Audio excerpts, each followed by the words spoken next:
Welcome to the Story Collider!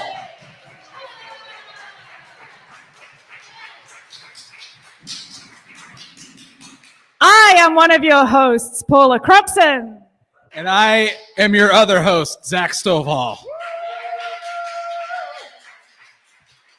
If you are still here, thank you. Call the people that you know and tell them to come join us. Do not worry, we unlocked the door. You guys will be able to leave. We have a live audience here as well. We are doing one of our first hybrid shows. It's a fantastic hybrid show. We have an audience here. We have an audience streaming. It's a fantastic intermediary between the scariness of our lives before now and the joy of our lives later. It is. I just want to know, like, who's really excited to be like in person among other humans telling stories? You guys have no idea what I would have done to hang out with you like 17 months ago. I would have just like lost my mind just to see like, oh, hey, a stranger. Nice. Sweaters, huh? Yeah, that's great. I love sweaters. Let's talk about it. I think now you have to talk about which vaccine you got and whether you're eligible for a booster or not. And anyway, moving on. This is... Moderna guys at? Moderna! All right, none of that. No, AstraZeneca all the way. Okay, That's so... the most British thing you could have said. AstraZeneca, please. All right, enough with the Britishness. Okay, so this is the Story Collider. In case you've never been to a Story Collider before, we are a science storytelling show. We feature true personal stories about science. That means that they are people's stories told from their lives. There are no PowerPoints, there are no lectures, and there is no learning. Absolutely no learning. If at any point you do find yourself learning, whether you are here at our stage or at home, please go somewhere and find the stiffest drink you can and imbibe it as quickly as possible. No learning whatsoever. This is hard for me because I'm a giant nerd and I really love learning. And it's also really hard because the theme of tonight's show is lessons learned. So, like, double no learning going on. That makes me think, this theme, it makes me think about teachers. Teachers are just heroes right now. Like, just, can we hear it for teachers? I mean, for fuck's sake. For teachers. Give it up for teachers. So a couple of years ago, I changed career and I went from researching science to teaching. And, that was a bit of a revelation for me. So I kind of, I learned a couple of things there. Don't retain this information, obviously. And the main thing I learned was that when you're teaching kids about science, you need to give them snacks, like immediately that you meet them. And I was like, sure, that makes sense because snacks are great, and then the kids will like me more. And so that I will always, gave them snacks when they came into my building to learn from me. And then we started a new program where we went into the schools, and we were not allowed to bring snacks in that situation. But I was like, fine, no problem. I have the most compelling, most exciting class. We're going to have the students there in middle school dissecting sheep brains, and I was not prepared. I was not prepared to go back into a middle school environment. I never want to do that again. It's just like, it's a terrible place, middle school. It's really tough. But I was so excited about this class, and it was, really like, I'm really going to get these students going with this. We're going to learn all about anatomy, and I gave them all their brains and paired them up and gave them like their little scalpels and things, and they were all ready to go. And I look around and I see this one very earnest, very serious student with her hair in braids, focusing very intently on putting a piece of the sheep brain into her mouth. So I kind of scream across the room, "Don't eat the brains!" But I'm never going to know if I was too late or not. I hope she's okay. And now I bring snacks with me everywhere, basically.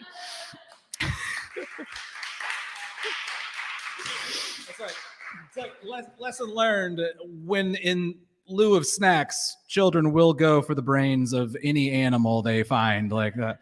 Yeah, we have we have such a range of stories here tonight. We have some that are quite funny, like that. We also have some that are quite sad, like mine. The lesson I've learned is always wear a bicycle helmet. Now you're probably saying, like, was it because you got into a bike wreck where you weren't wearing a helmet? And that's exactly what happened. Yeah, so I was riding my bike. I'd ridden it all weekend. It was great, and just the wind going through my hair was just the best feeling in the world. But literally, as I was getting off my bike to put it in the storage locker where I keep it, I popped a curb and then went over the handlebars and landed on my gorgeous face here. Now, I immediately stand up and blood issues forth from my head. And I go, oh, good thing there's a hospital right over there. But I think maybe I don't need stitches. Maybe I don't need it. And then a woman sticks her head out of a nearby taxi cab as it's going down York Avenue and goes, I really hope you end up being okay. Which is not a great sign. There was a large family of small people, and they all gathered together and were chattering with one another. And then, like, they just sent one person, an envoy, to me. And he just looked me up and down and goes, you gonna be all right? And I was like, yeah, there's a hospital right over there, sir. Thank you. So then he goes back to his large family of small people, and they go off elsewhere. Then a woman walks by me, and she's in nurse's scrubs. And I'm like, okay. And she goes, do you need anything? And I go, no, hospital right over there. Just got to find a place to stash my bike. I'll be good. And she goes, you don't need anything at all? So at this point, I'm thinking she's got something. She's in the scrubs. She's got something for, and I go, fine. What do you have anything for me? And she goes, no. No, I don't have anything. And I was like, well, that's a weird way of framing anything, but I'm just going to walk to the hospital. She goes, well, you have this. And she reaches into her large purse, and then she pulls out a maxi pad, which I then grabbed forcefully and stuck onto my head and walked into a hospital, because I learned another lesson that day, that maxi pads are for men too. Lesson learned, people. I love it. That day you learned something so important. Do you always carry one now? Yes, a helmet and a maxi pad. Maxi pads in the helmet. Very, very protective. I like that. Note. No, forget it. Don't learn anything. I keep forgetting. Dare learn anything. Okay. I don't know about you. I'm ready to hear my first story. Who's ready to hear that first story? Our first storyteller this evening is one of New York's finest. She is a writer, a storyteller. You've heard her on Risk, The Moth, QED, all over the place. We love her. Tracy Starren.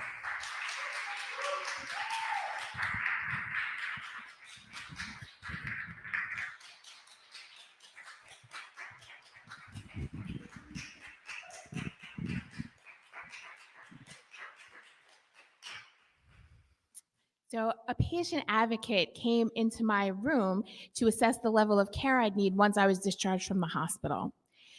For 6 weeks, I'd been treated for a neurological disorder that left me vision impaired. Once I left the hospital, I would need to see a neurologist, I would need to get regular blood tests, and I would need to go to an eye clinic. It was going to be a lot. But I only had one thing on my mind. How was I going to be able to read? I had lost enough vision that I could no longer comfortably read. And I love to read. I love to read. I was that kid who hours after my bedtime was hiding under the covers with a flashlight and a book. I won gold medals in the Reading Olympics when I was in elementary school. I used to hide a book in my lap under my desk in elementary school and read while my teacher was talking. I read piles of novels and stacks of magazines, any magazine. Fashion magazines, cooking magazines, entertainment magazines. I was in manicures for a while, and I had piles of magazines devoted to nail care and design. And then when the internet became part of my life, I started every day by scanning world news, local news, entertainment news. It was how I stayed part of the conversation. It was how I stayed in the loop. And I didn't know how that was going to happen now. Being suddenly visually impaired, being suddenly disabled was already making me feel detached from things. Friends and family didn't really know what to do with me. They were already sort of talking about me and around me and behind me instead of talking to me. And I didn't know how I was going to be part of things if I couldn't read. Reading was how I learned things. When I was a little kid, my recurring nightmare was that I was going to come home from school one day and my family would have moved away and left me by myself with no forwarding address. And I felt like without being able to read, this is what my life was going to be like. Everyone was going to move ahead and I was going to be stuck behind. But I remembered something that I heard George Costanza say on Seinfeld. Was it possible that there was a library that could get me any book on tape? The patient advocate didn't know. She told me to check with some of the advocacy groups once I got out of the hospital. So I called the New York State Commission for the Blind, where I found a very snippy man who didn't know anything about the books on tape. He told me to check with some of the advocacy groups. So I called the Lighthouse International, and what they mostly did was put me on hold, but they didn't tell me about the books on tape either. And so while I sought out these books on tape, I went to my local library and I checked out all the audiobooks they had on CD, which was one small shelf. And it was great, but I needed more. And I know you're wondering why they didn't just Google it. But believe it or not, in 2006, everything in the world wasn't just available on Google. Eventually, I came across a group called Visions, and I talked to a woman who had lost her eyesight as an adult like me. And she was very generous with both time and resources. And she told me about the Andrew High School Braille and Talking Books Library right here in New York City. And it was like the door to a secret world had opened up. You know that part in The Wizard of Oz when everything goes from black and white to color? That's what my world was like. All I had to do was call them with the name of an author or the title of a book. And if they had it, they would mail it to my house on cassette tapes that I could play in a player that they also provided. It was this big beige plastic behemoth of a player, something that you would see in a 1970s classroom with large, easy to find, easy to use buttons for play and fast forward and rewind and eject. They didn't have things that were especially new because it took like 6 months to a year for them to get stuff in. And they didn't have things that were very geared towards pop culture. So if I guiltily went looking for the latest celebrity tell-all, they probably wouldn't have that. But they had all the classics. And I thought, this is a good time to renew my status as an English major. And so I started to reread books that I hadn't read since college, and in some cases, even high school. And I read Pride and Prejudice and Middlemarch and Ethan Frome. And I was almost overwhelmed with how wonderful this was. I was home alone, recovering from an illness, and it gave me something to do. It gave me something to think about besides medicine and doctors and appointments.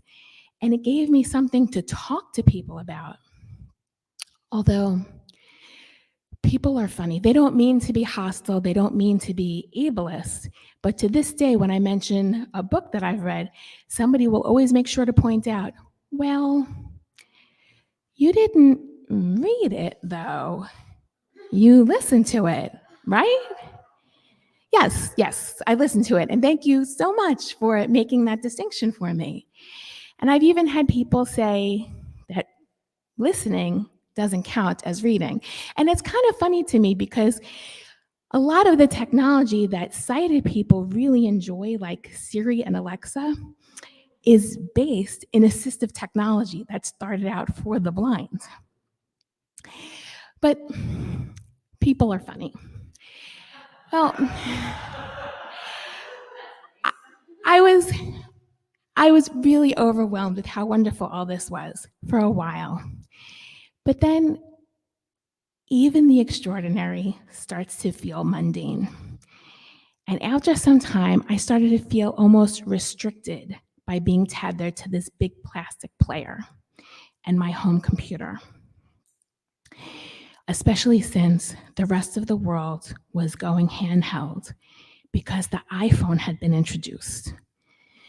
I didn't think an iPhone could ever be part of my life. First of all, I wasn't working and I couldn't afford those kind of payments every month. And also, it was that little tiny screen with that little teeny touch keyboard. It seemed logistically impossible. The future was here and I wasn't invited. I was stuck in a Flintstones past while everybody else was headed to a Jetsons future. I was barely past 30 and already I felt like somebody's doddering old auntie. What's an app? What's an emoji?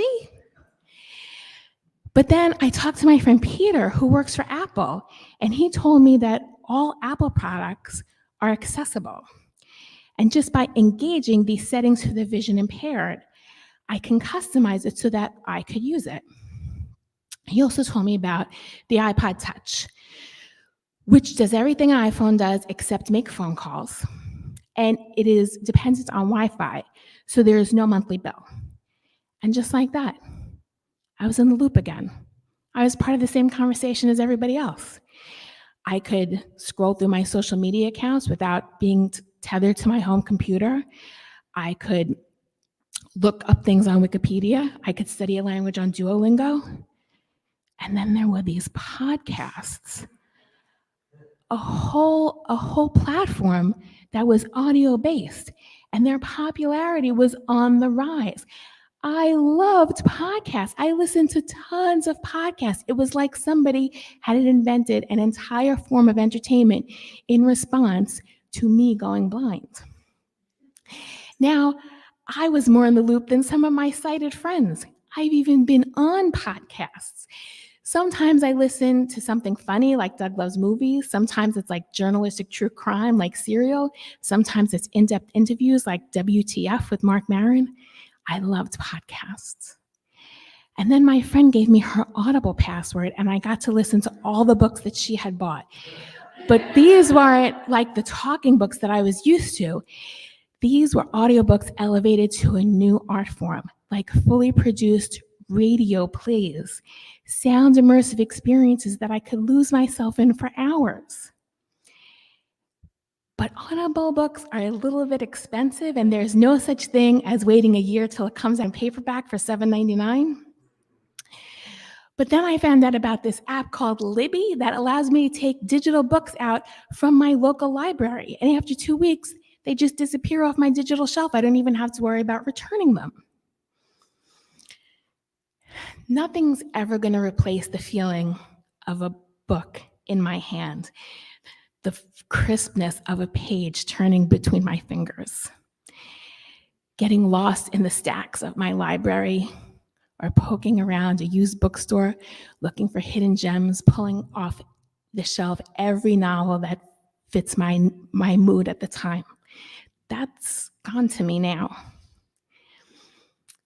And I wouldn't necessarily have chosen this, but I think this is the best time so far to be blind, because there's an ever-changing world of technology that's helping to keep me in the loop. Thanks.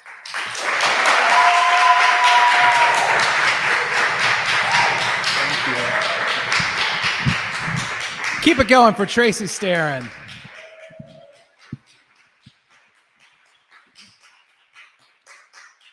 Thank you so much for sharing that story with us. I love that story. That is so fantastic. I too have enjoyed books for a long time. My love of books alienated me at one time in my life.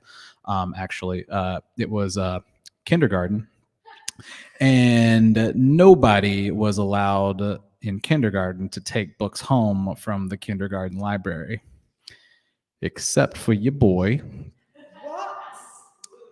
Because in kindergarten, I was the first, mark it down, number 1, kid to be able to read? Number one. I know.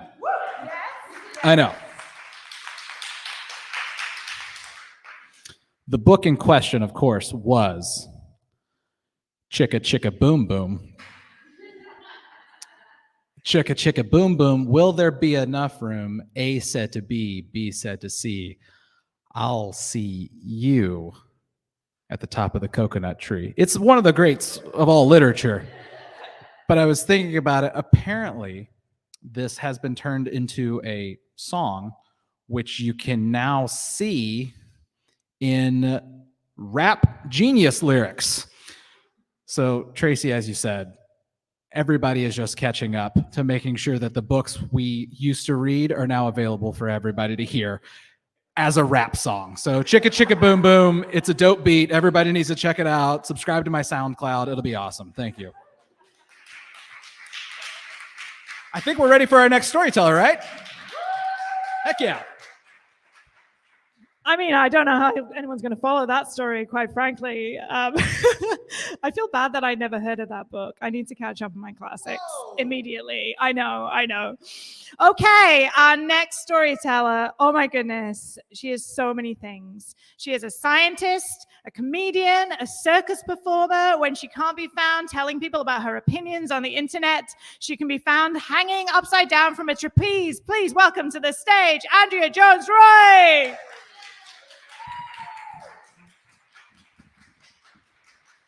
Thank you. I'll be performing a rap to Chicka Chicka Boom Boom for the next 10 minutes. My name is Andrea Jones-Roy, and I became a scientist when I quit my full-time job as a scientist. So I became a scientist by accident. In undergraduate, I didn't know what I wanted to do with my life, and it was the early 2000s, and people who didn't know what they wanted to do with their lives in a liberal arts school did one thing. They majored in international relations. Got some IR folks in the crowd, happy to see it, right? What does international relations mean? Nobody knows, right? But I had this vague idea I was eventually going to be very important and walking in international terminals in airports around the world. This is what my vision was. But because I didn't quite know how to get to that, I thought when I graduated, well, I guess I'll just go to grad school. What a great way to figure out what you want to do. Suffering, all right? I told my undergraduate advisor I was looking into a master's program to continue with international relations. And she said, oh, rather than a master's program, you should apply to a PhD program, and then they'll pay you, not very much, but they'll pay you, and you can leave after the master's. And I thought, wow, this is amazing.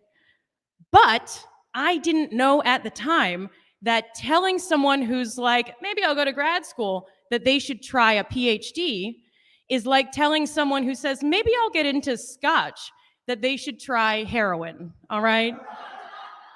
You don't just dabble in heroin, and you don't just go to a PhD program to figure out your life. I went to a political science PhD program at the University of Michigan, Ann Arbor. I ignored the word science in the name of the degree. I just wanted to write essays about war and peace. My undergraduate thesis used the word juxtaposition in vertical print on the cover page, right? Like I was not ready for science. So I figured the science was like decoration. I was like, I'm here for politics and discourse. And when I got there, it turned out everyone else was there for matrix algebra. We did so much matrix algebra. I had not seen a matrix since I saw The Matrix. You understand? I did not know what was going on. Everyone in my program was there on purpose. They were talking about how they wanted to eventually study the effect of door-to-door campaigning on turning out to vote and use empirical methods and data science and all this stuff. And they wanted to all go to be full-time professors, tenured professors at R1 universities, which is a fancy way of saying important universities, whatever, high ranking, you know. I took a while to get my head around the fact that Ann Arbor was not actually Ann Harbor, which is what I had thought it was when I went there. I would say to people, oh, I'm going to the University of Michigan, Ann Arbor. And they'd say, aren't you worried about moving to the Midwest? That's going to be an adjustment. And I said, no, at least it's on the water.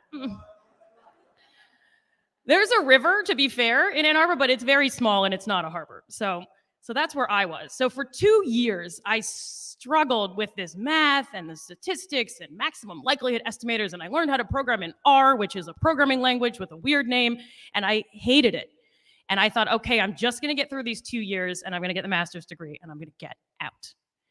In the second semester of my second year in graduate school, I was taking a course called Foundations of Institutional Analysis, which I highly recommend, not the broader program, but the program's fine, but you get it, all right? Foundations of Institutional Analysis with Jenna Bednar, and we had to read a paper about partway through, and I was sitting in a study room, there was a fire going, it was all very Hogwarts, and I opened the paper, kind of rolling my eyes, sick of reading all these things, can't wait to get out of grad school, and I read a paper from the 90s by someone named Robert Axelrod, and the paper was called The Dissemination of Culture, we like colons in science, a model of local convergence and global polarization. And it began with the question, if we all become more similar as we interact more, why don't we all eventually become the same? This is both a kind of silly question and an incredibly deep one. The going wisdom in social science was that the more you and I interact, the more likely it is that we are going to become more similar over time rather than different. Obviously, we can think of Twitter where that's not the case, but in real life, right? And this model that he built explained everything from high school cliques and mean girls to why countries would form an alliance or join the EU. And he did it all by using computer science, simple programs, matrices, and I couldn't believe you were able to go from these boring old numbers to really deep, profound questions. So at that moment, I was like, I am all in. And I was like, give me the Kool-Aid. I'm guzzling the Kool-Aid. I'm the cult leader. Like we're all on the academia train. There's no other path. And for years, I was like, this is all I've ever wanted to do. Not true. I didn't know it existed, but this is all I ever want out of life. And that went on for a little while. But the shine started to fade. Some of it was my own imposter syndrome, my feeling that I'm not a science person, I'm not a math person, I wasn't interested in that growing up. But a bigger part of it was like, I've spent my whole life in academia. I was in school, and then I was in college, and then I was in graduate school. By that point, I was like in my 30s, and I'd never not had a summer vacation, right? I was like, I might need to do something else. But once you're on the academic train, and this is what all my advisors told me, once you get on that train, if you get off, you cannot get back on. That's just the way the field works, because I'll set that aside, right? And so I said, all right, here's what I'll do. I will go down this career path as long as they'll let me. It's hard to get jobs in academia, so I'll just wait until the field kicks me out. And I got a postdoc, and I got another postdoc, and I eventually got a tenure track job, which is the holy grail in academia, because you're pretty big, but one step away from a job for life. It's what everyone aspires to. It's like second place in the Olympics and another chance to go back to the Olympics, right? It's a big deal. And when I got that job and I was doing that job, I kept waiting to be more excited about it. I was like, this is fine. It's fine. I love the stuff I'm studying, but the life and this and that, it's fine. And I felt like if I was in that position and I wasn't loving it, then maybe I was in the wrong path. The holy grail of research in science is the controlled experiment, where you have a treatment and a control. In order to understand the effect of one thing on a thing that we might care about, we need to divide our subjects in our research project into a treatment and a control. So does the pill cure this disease? Half of you are going to take the pill and half of you will take a placebo. Does this policy intervention reduce poverty? Half of the city is going to get the policy intervention, half of the city isn't. It's not quite ethical, but that's the idea. I decided I was living in the treatment world of my own life, the treatment of academia. And I thought I might need the control where I did what I wanted to do and wasn't just on this train that I was told I couldn't get off. So I hemmed and I hawed and I've tortured myself and my parents and my friends and anyone who would ask. I would say, should I quit? I don't know. And the thing that finally made me quit my job is I wish it was more profound than this. I was on a flight from Shanghai to Los Angeles, and I watched a few episodes of the TV show Fargo. If you've seen Fargo, you know that Fargo is a television show about people in the Midwest who are bored with their comfortable lives. If you've seen Fargo, you know that there's a few other plot points that are pretty key. But the fact that all of the gruesome stuff that happened later wasn't as chilling to me as the boring people who were complacent was telling. So I don't know if it was that, or if it was the several plastic cups of Delta's finest boxed red wine, or the delirium that just comes from a 12-hour flight with 1,000,000 people around you. But I vowed that when I landed in LAX, I would quit my job. And because I'm a real academic, I quit via email. I just emailed the provost and I said, I'm out.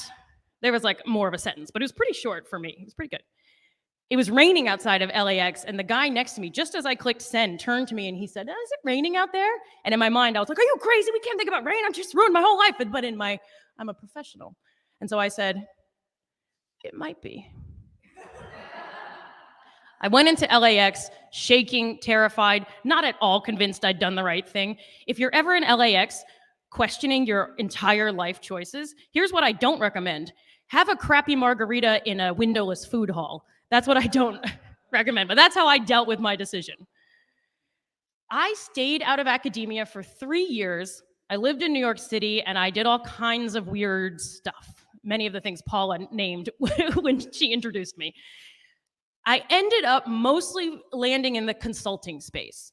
It turns out that political science and statistics and all of that is pretty useful in the consulting world as long as you're willing to call it analytics.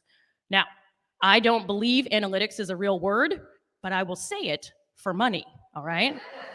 So I said, I do analytics, let me in. After I'd been being a consultant for a few years, I was doing a panel discussion for a group of lawyers, very exciting, at Yankee Stadium. They had this big event, and it was at Yankee Stadium, and I was on the panel. And they were asking the panelists questions, and they turned to me and said, so Andrea, what do you like most about your life as a consultant? And I said, without even thinking about it, I leaned into the microphone and said, actually, I'm a scientist. And in that moment, I was like, A, what a jerk I am. That sucks. B, I have the results of my study. And I started to think, oh no, I left the train. I shouldn't have left the train. Maybe I can get a job at a community college, or I can teach online, or I can do this, I can do that. And then out of nowhere, this is the Deus Ex Machina part, I got a one-line email from NYU that said, Andrea, is there any chance you would consider coming back? Yes or no? And I said yes, because I knew then that I was clinically proven to be a scientist. Thank you.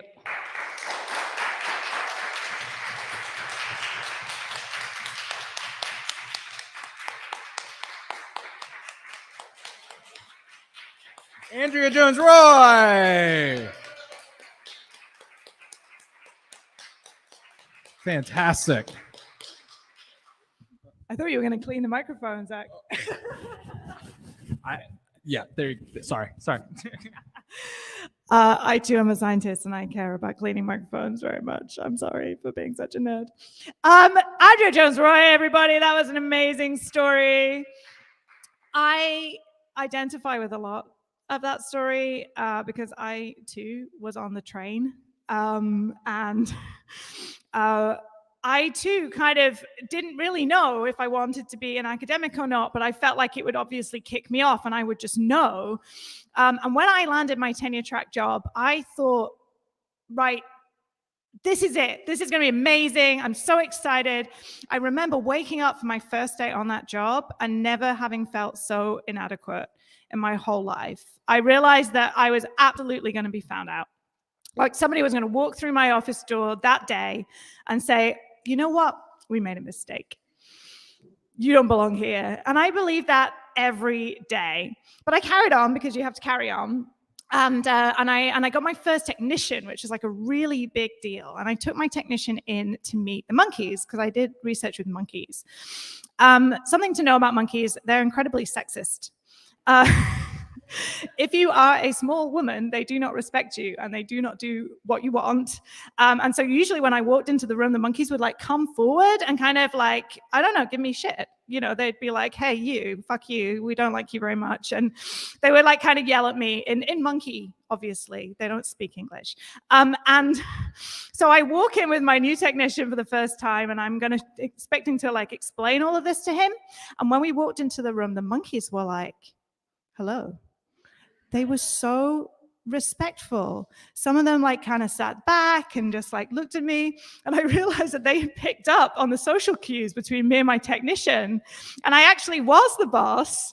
And the only people who realized it were monkeys.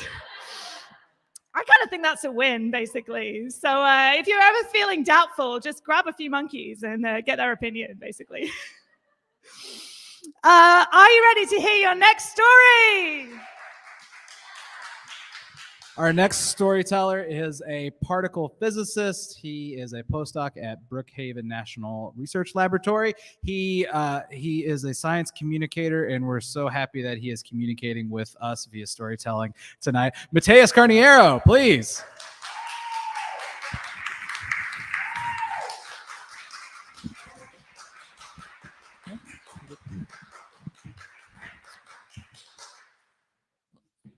Okay. Hi, everyone. So let's jump into it. I think a lot of airports and academics today. So imagine this with me. It's February. I'm at the Rio International Airport. A couple of days before Carnival, which means just a lot of people, a really, really scorching hot day, and that AC is just not really getting through. It's 45 Celsius, like 120 Fahrenheit out. And I'm just sitting there trying to read a book, waiting for my flight, just low-key sweaty, but trying to get through this. I'm anxious, I'm nervous. Right now, at that moment, all I have is a backpack and a contract that will be in the US doing research completely funded by the Brazilian government for the next 3 years.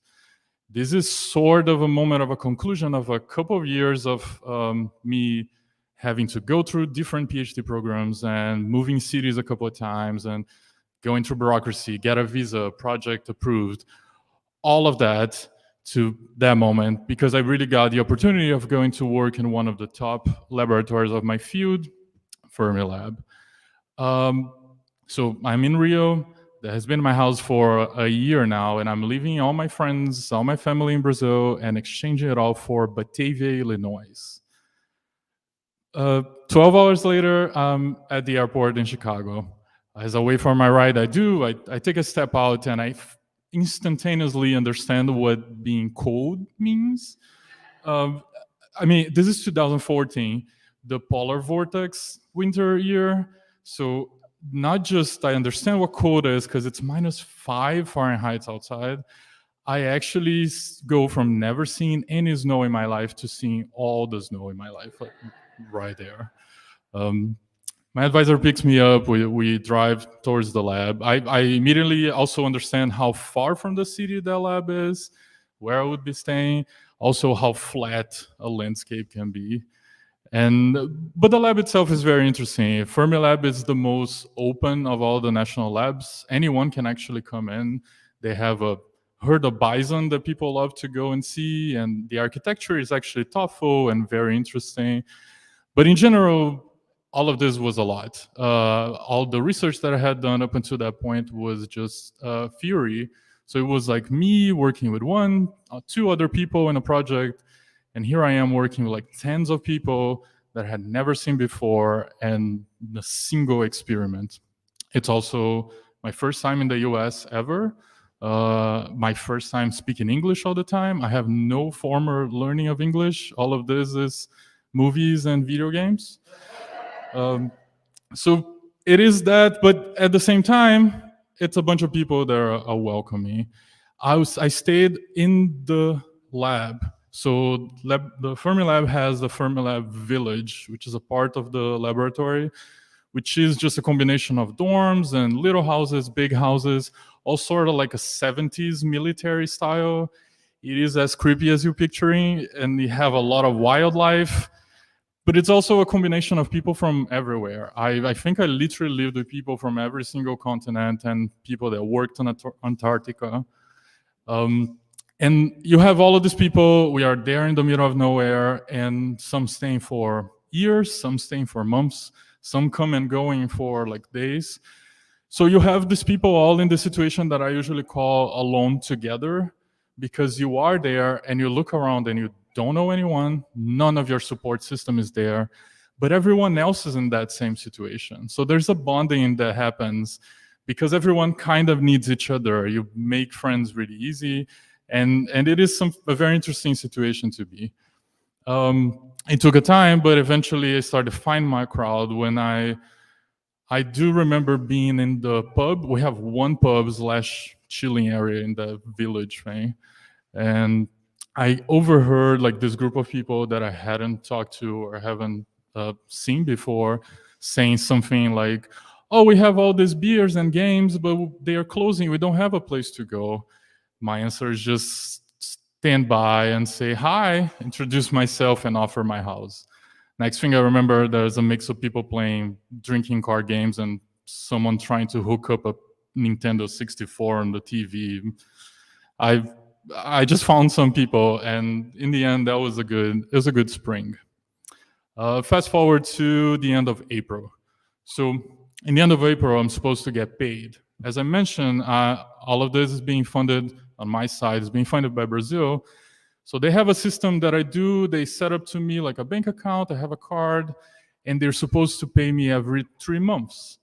They paid the first part of it before I left Brazil. So it's the end of it's the end of April. I'm supposed to get that first check. Okay, I don't know when it's gonna happen, so I start checking it every day. It's the end of the month. The money don't come.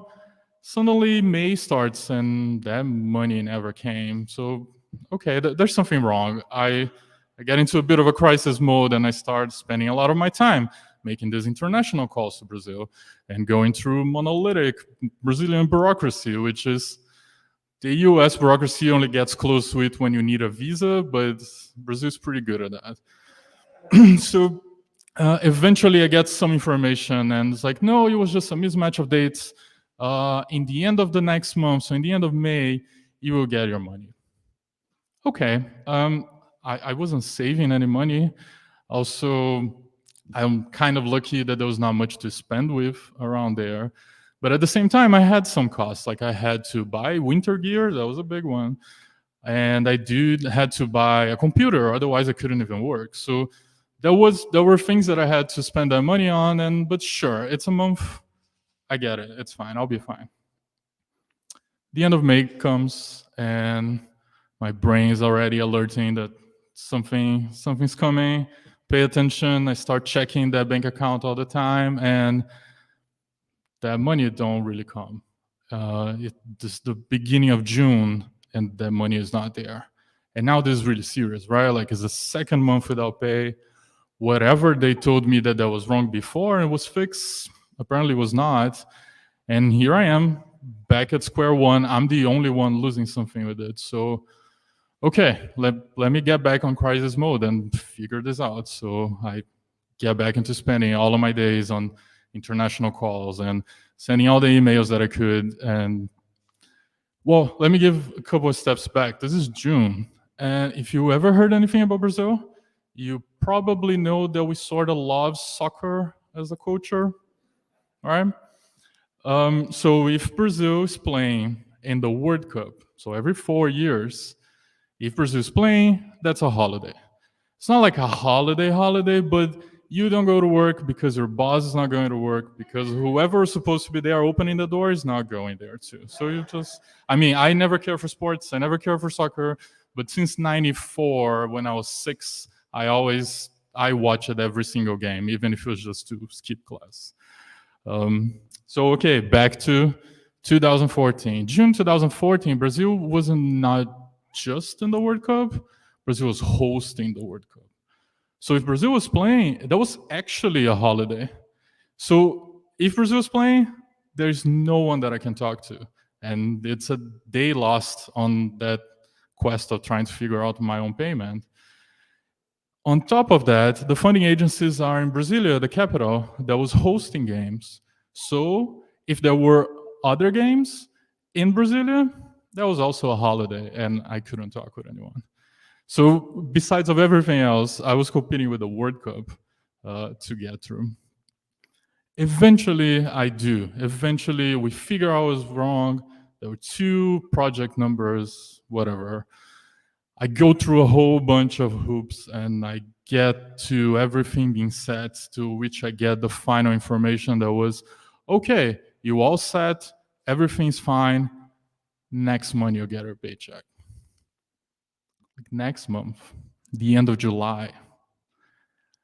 How can I work with that? How can I work with not being paid? How can you choose between some analysis system if you need to think about having lunch later or not?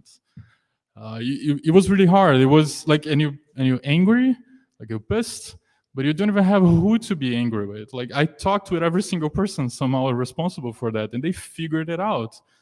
But did they? Am I actually getting paid? It was a lot, but a lot of hot dogs, homemade vegetable soup, and tons of things that I truly believe it wasn't butter. I get through the end of the month. It's the end of July. My birthday is around the corner. We actually even have a party organized in the village, not just for me, but some other people having birthdays too. But I'm not really in that celebrating mood, you know. Actually, what is going through my mind is like, should I be trying to figure out my stuff to go back to Brazil? Like, I can't stay for another month here without getting paid. And if I'm going back to Brazil, like, what happened? Does someone picks up my project? What do? I don't even have a place to live or something to do back there. Should I be concerned about this? Should I be concerned about here? It was very complicated. But eventually, and this is July 27, and yeah, I remember the date. I wake up, and usually waking up and checking that bank account was the first thing I would do in the morning, because Brazil has a couple of hours difference, just enough to give me that little hope. And I check that account, and there you go. It's not a zero. I actually got paid. And actually, it is the largest amount of money that I've seen up until that point in my life, because it took them so long that they paid me the 3 months that I was supposed to be paid in the next 3 months. So I just got this huge chunk of money. The relief it's hard to explain. That relief of just knowing that I had something to be provided. And even like remembering this, I feel it's kind of sad. It's not like I was happy because I was rich. I was happy because lunch was okay. That was guaranteed. And in the end, what I did there is that like I just got all that money and went to a liquor store, and I think I bought a bottle of every single different alcohol that I found, including cachaça, and that was the fuel to that party, to which I don't fully remember that party, which is, I mean, it's a good thing on my books or it was back in my 20s. So that was fine. But the point is that through all of that, there was no safety net. There was nothing. There was no structure. And that was my struggle. Other people and other students and everyone had their own problem ongoing. Like even no one had a proper health insurance. So even little problem could really go really far. So it's not uncommon that grad students are this somehow like exploited, even being highly educated and skillful, they are exploited. And if you are international and you don't have that structure there for you, it can be very complicated. But when I remember that summer, I remember more about actually like cooking every Saturday to like 20 something people. I remember skipping lunch, but I do remember having drinks and dinner with different people all the time. Remember like breaking into conference rooms on days off so we could watch Star Wars on like the full HD projectors, or spending time in the lab testing photo multipliers, like underground checking and taking care of our giant like neutrino detector thing. In the end, at that summer, even under all of this, I learned a lot. I did science. I met amazing people that I still call friends. The project that I did there is still very much related to what I'm being paid to do right now, almost 10 years later. The point is that community made to me something that was actually supposed to be impossible. It's still really hard, but feasible. We need community to do anything, and science is not, never was, and never will be something different from that. Thank you very much.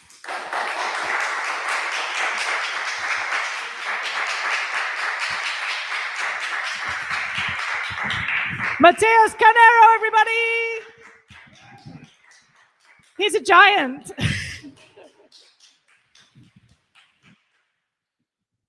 What a fantastic story. You guys watching at home, you folks here, we can tell you all sorts of different things. We want to catch you up on what's going on with the Story Collider. If you have pitches, if you heard some stories tonight and they inspired you with your own science story, we can hear that. We would love to help you produce that story, tell that story on one of our stages. You go to storycollider.org, and there's a pitch channel there. I believe it's /pitches. Is that the one? No.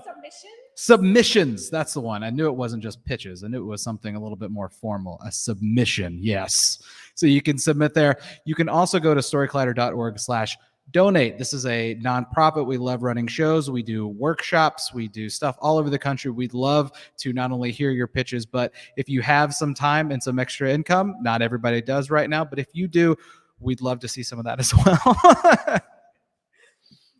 We also have a podcast that you can find at all your favorite podcast providers. And we also have workshops coming up in November. So if you go to storycollider.org/workshops, then you can find out about, we have 2 workshops coming up in November, I think. And I highly recommend them. I'm completely unbiased. And obviously, but I mean, I think this is one of the greatest communities, and we want you to be a part of it any way that you can. Are you ready to hear your last story of the evening? That was okay, team. I know it's been a long night. Are you ready to hear your last story of the evening?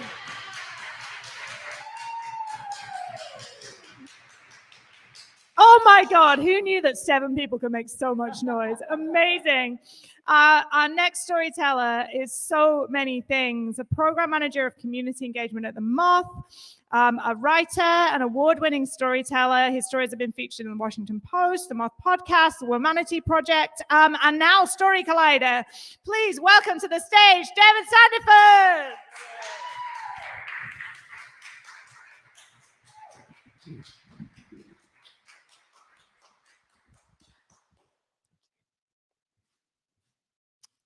It's 2018, and I'm sitting in this dimly lit room in Midtown. I don't know exactly if I'm in the right place, but I am sitting in this chair, and there's like these magazines off to the side. And I'm in my early 30s, and I'm supposed to be at my very first therapy session. I have gone to the doctor and the dentist my entire life, multiple times a year for the dentist, every year for the doctor, but this is my very first time going to the therapist. And I'm a little bit nervous, and there was also no sign on the door, and I'm really bad at directions, so I'm like worried that I'm in the wrong place, and I'm sitting there waiting, and the time that the therapy session was supposed to start has already passed, and I'm like, I feel like I might be in the wrong place. I try and call the therapist, she doesn't pick up, and I'm like, man, what am I supposed to do? And there's like a door in front of me to the right, and there's a door in front of me to the left, and I'm like, I think I just have to like kind of just go in, like, is this how it works? And so I wait a little bit longer, as long as I can, and then I'm like, I gotta do it. And I build up all the courage I can. I crack the door open, I look inside, and sure enough, there's like a lady sitting down at a desk and a lady sitting down on a couch. And I'm like, oh, sorry, is this Dr. So-and-so's office? And she's like, yes, but please just go sit down. And so I like quickly go sit back down, and a few seconds later, she comes out with the lady, and as soon as the lady walks out, the therapist just gives it to me. She's like, do not ever open my door. And I'm like, I'm so sorry. Like, I didn't know if I was in the right place. There was no name on the door. This is my first time here. And she's like, I don't care. Just do not open the door. And I'm like, oh, I'm so sorry. And we walk into her office, and I sit down on the couch, and I'm like, this is not off to a good start at all. Not at all. And I sit down and she takes a seat, not even behind the desk, but kind of in this like chair that's off to the side. And I see her take off her shoes and she puts her feet up on her desk. And I'm like, what is happening? Like, this must all be set up to like just see how I react. Like, it's about your brain and like how your behavior is. So maybe this is like some setup. Like, nobody's just gonna put their feet up on their desk. And I'm like, no, she just leaves it there and starts asking me questions. And I do my best to try and open up, but one question after another, as soon as I start answering, I feel like she's asking me another one. It's like 21 questions, just one after another. And I can't really pull myself together. I'm glad when we get to the end of the session and I'm ready to leave. And she's like, you know what, Devin? I'm so sorry about what happened when you came in. I was actually the one in the wrong. We were supposed to have our meeting 15 minutes earlier, and I completely got lost in the track of time, and I put you in a really hard spot. That must have been tough for you in your first time. I'm so sorry. And I'm like, that was a really good apology. Like, was this planned? I think like this part must be planned too. Like, I don't know what's happening. So I'm like, oh, thank you for saying that. And she's made me feel a little bit better. So I decided to do a second appointment. And on my way to the second appointment, a week later, she gives me a call and she's like, where are you? And I'm like, what do you mean? Like, we're not on for another 30 minutes. She's like, no, you're supposed to be here now. And at this point, I'm like, okay, you know what? Forget it. Like, I don't know if it's me. I don't know if it's you, but this is just not going to work. And I just, that's it. I'll just go back to doing what I was doing before, which is a perfectly fine method, not quite as scientific, but what I was doing before was working just fine, just pretending like everything's fine. And so that's what I decided to do. And I don't even think about a therapist again. I tried it and it felt like I needed therapy from the therapy session. So not a real thing. I don't think I need it. And I was actually with a friend and she was telling me like, no, like that's how therapy goes. Like you just have to, therapy's like dating. You have to like date around before you find the right therapist, and you have to go one after another. And at that same time, I had seen this really great TED talk about like the science of psychology and how people don't think it's a real science, and how people will go to the doctor if they have a problem with their leg, but they won't go for their mind. And I thought, you know what, this all makes sense. Like what they're saying is exactly true. So I decided I was still not going to go to therapy because I figured like it's really hard to find a therapist and I'm just fine. The reason I had decided to go to therapy in the first place is when I was 6 years old, my mom's youngest brother was shot and killed by the police. And that was really tough for me, but at the same time, I was 6 years old when it happened. I was the youngest in my family. My mom seemed like she was perfectly fine. My siblings, who had known my uncle longer, was perfectly fine. I had only known him for 6 years, and I was a baby, so I just figured I would keep on going on, and if everybody in my family could be fine, I could be fine as well. And that's what I did for about 3 years until the spring of 2020 hit. And all over the news, there was one Black life after another just being shown murdered. And it was really tough for me. And I thought about that I actually have a therapist in my life already. When I said I had a therapist in my life, it was actually my wife's therapist that I decided to steal.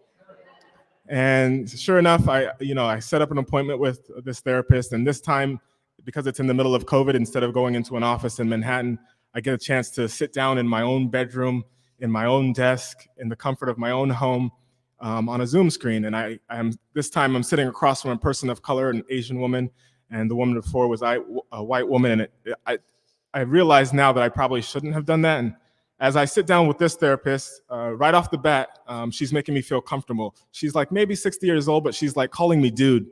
And it just like makes me relax. And I feel like we can just like get right into it. And sure enough, like she asked me questions, but when she asked me questions, she's not ready to ask a follow-up question.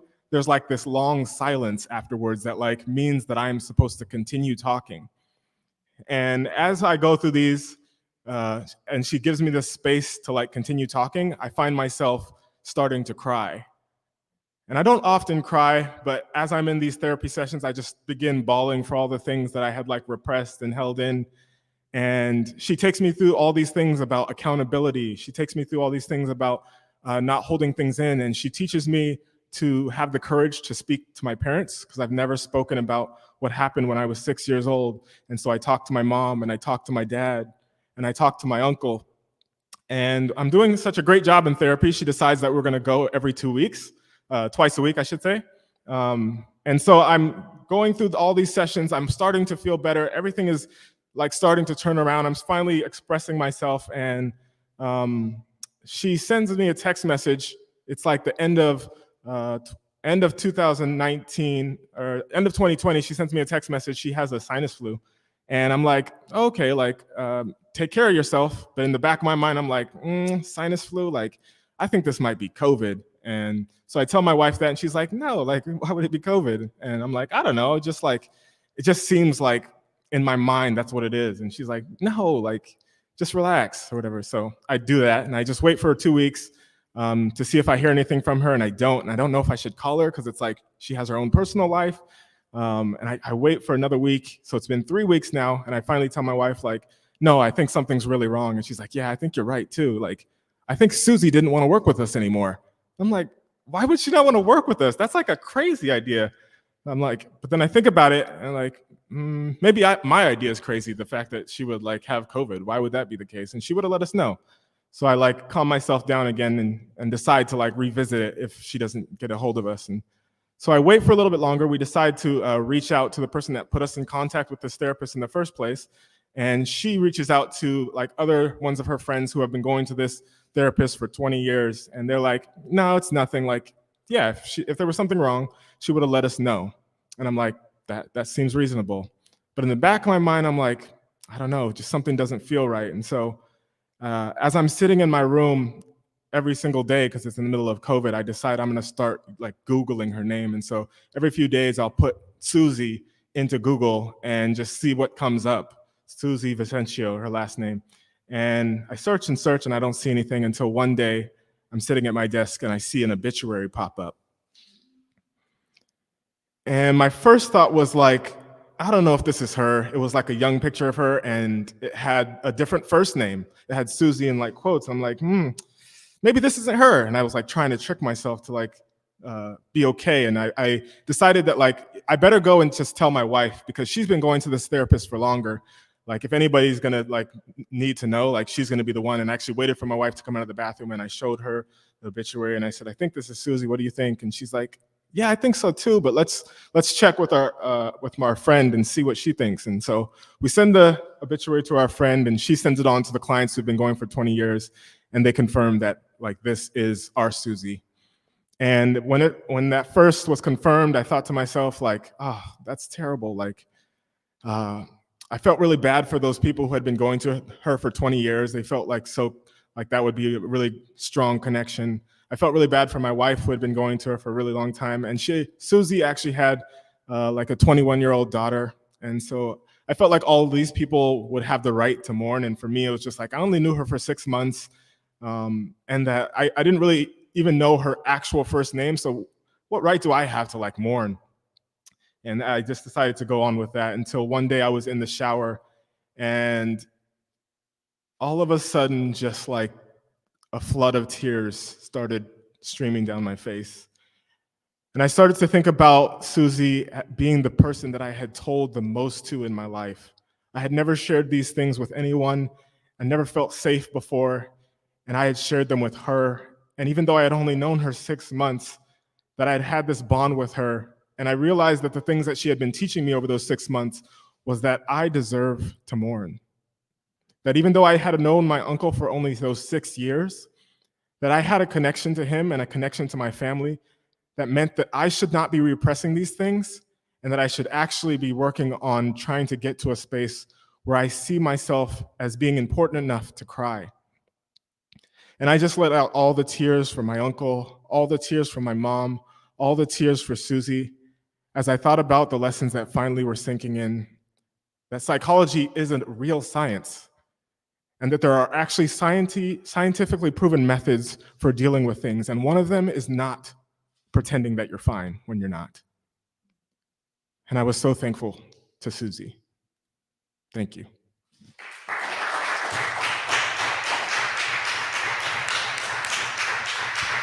Devin Sandiford, everybody. Oh my God, Zack, thank you. Amazing. Oh, what a beautiful way to finish out the show. Thank you so much. So great. I'm trying to make this equal height between us so we can do this. We have some thank yous. This was not the easiest show to set up. We had a lot of technical difficulties. We're very, very grateful to Mike and to Jen for setting everything up. Want to give a big shout out to our photographer, Jun Kin. Thank you, Jun. I want to give a big thank you to Lily B, who's running the live stream in the background. Hi, Lily. Thank you. And as always, want to give a big shout out to our directors, Erin Barker and Miss Greenberg as well. Mr. Greenberg. Also, Zack, who produced a bunch of these stories tonight. And Paula, who was good enough to host. Gosh, love her. The fine folks at The Tank, which is a non-profit in its own right that we should all support. And then finally, Tracy Stern, Andrea Jones-Roy, Mateus Carniero, Devin Sandiford, our storytellers. Thank you all so much for sharing your story with us. That's our show, everyone. Thank you so much.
Thank you.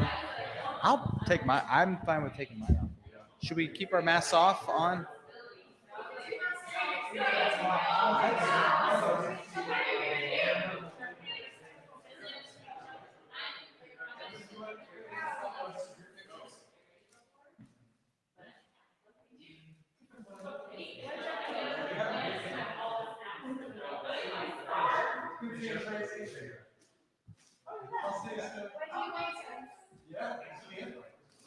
Thanks so much for coming. Thank you so much. Yes.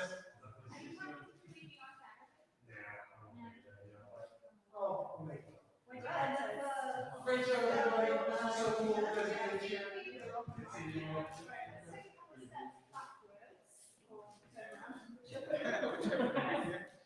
How's it? A little bit more? All right. So the lights will perfectly. All right, great. All right. Let's move slightly over here.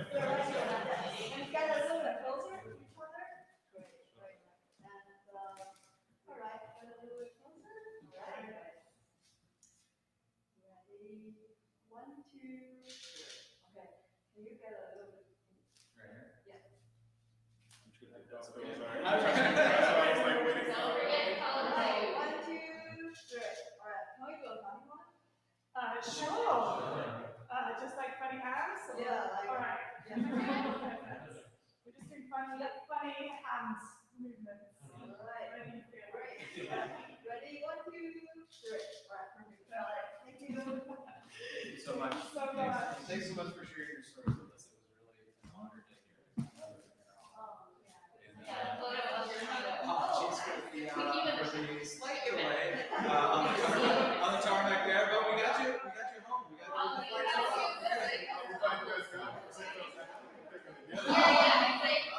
I saw a pilot just like smoking a cigarette in the. We're not giving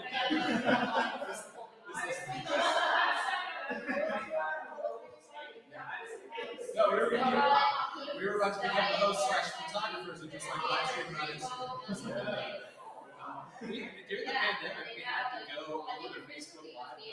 We had the streaming set up. We had to like pivot to like make it work on Facebook. We were willing to do that for you. It's the kind of thing that I heard because he was right about it. And I can't take a selfie of me. The best is when we're like so sometimes StreamYard like kind of like managing it, but they're not always required to like keep it going. So like those people would fall off, and then I remember it was I forget who it was, one of the Atlanta girls, maybe Kelly or something. Was like came back on like while I was like hosting a show, and was just like, I'm so sorry, the whole thing crashed, my life went on. We were like, no, we didn't notice. The show just kept going on. It's fine. We're good. Thank you so much. Yeah, it was great. We're back up. Okay. It's my first show back in like 18 months. Yeah, I've done some podcasts and I've done some virtual shows. Yeah, it was like it was the second that hit me that I did. Village on March 9th. Why was it there? Next week was the shutdown. So I came back into stand-up. Into it and sort of like, where do I even jump back in? So I'm doing that. Sort of pull back to it at the end. So we're In a really, I don't know. thanks again so much. So beautiful. Let me find my mask. I feel like I'm exposing everyone. Good night, everybody. Good night. Good job, Casey. You too. All right.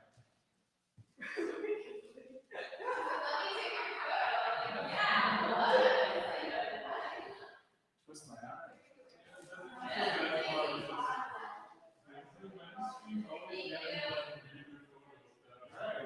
Thank you.